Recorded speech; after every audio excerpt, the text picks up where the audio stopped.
Hi, I'm Chealsea Beaman, and this is my son, Logan Beaman. We live in Westfield, Indiana, and my son was adopted at birth, and his birth mother gave birth to him here at St. Vincent, Evansville. And he ended up being born 8 weeks early at 32 weeks. Obviously, his unexpected birth came with a ton of complications, not only for him medically, but then also what are the logistics of us staying around here. We had a 3.5-hour commute from Westfield, and as a new mom, I wasn't going to leave my son and drive back and forth. I didn't want to leave the NICU at all. Fortunately, one of the nurses at the hospital said there was a Ronald McDonald House on campus.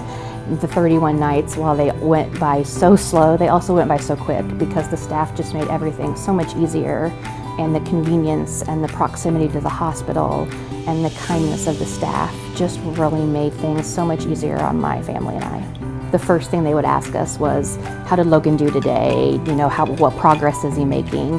And just being able to have that sense of family here when you're not from here, it just meant the world to us. Throughout our 31-night stay here, there were many challenges that required me to be at the hospital at a moment's notice. I had a 3-pound baby who would stop breathing multiple times a day.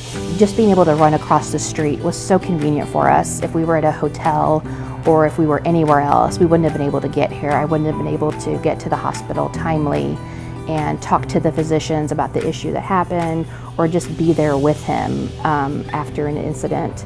So it was so incredible to be so close to the hospital and yet still feel like I was at home 3.5 hours away. It just meant the world to us, and I couldn't imagine doing that anywhere else but the Ronald McDonald House. Every day that we were here involved getting home late at night. We're talking 12 hours in the hospital, coming home 11 o'clock and midnight, and just knowing that we could lay down, we could have a place to rest our heads. Those late nights were made much shorter, knowing the fact that we could just come across the street and be home.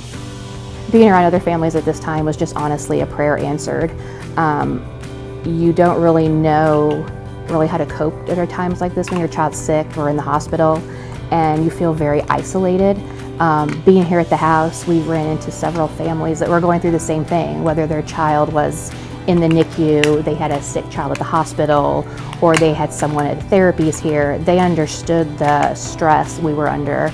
They understood the uncertainty of it all. So knowing that we could come back to the house after a long day at the hospital or after a particularly rough day, and that someone else would be there to understand it and be able to lend a listening ear or even just give some advice, it was just amazing, because so many other people who aren't living here don't experience that, and they don't really fully understand what you're going through. When you give a gift to the Ronald McDonald House, you're giving a gift to moms like me all over the world. Whether it be donating your time and volunteering, whether it be donating change at your local McDonald's, whether it be sending food or toiletries via their Amazon wish lists, whether it be just taking your time to volunteer with their carts throughout the hospitals. You're helping moms like me, and that's making a difference more than any of us could have ever imagined.